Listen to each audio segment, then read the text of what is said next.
Hello everyone and welcome back to our new video.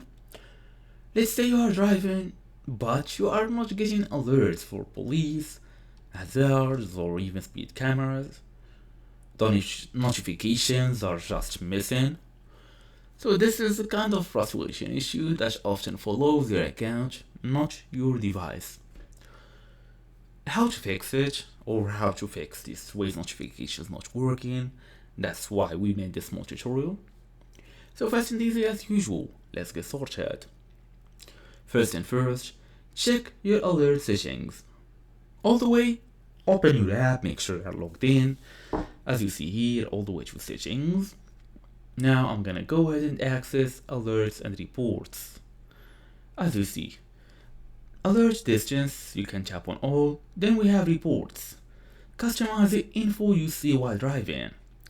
Make sure you select all of them informations that you would need, including police, crash for example, traffic, hazards, car on shoulder.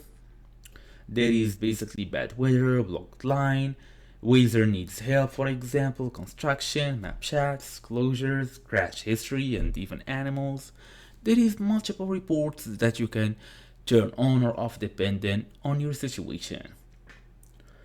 Then, when you are fully done from the app, it's now time to reset your notification settings.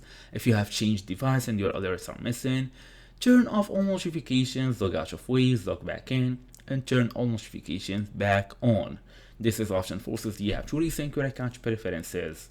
And that's here the whole idea. Thank you all for watching. I'll see you all in the next video.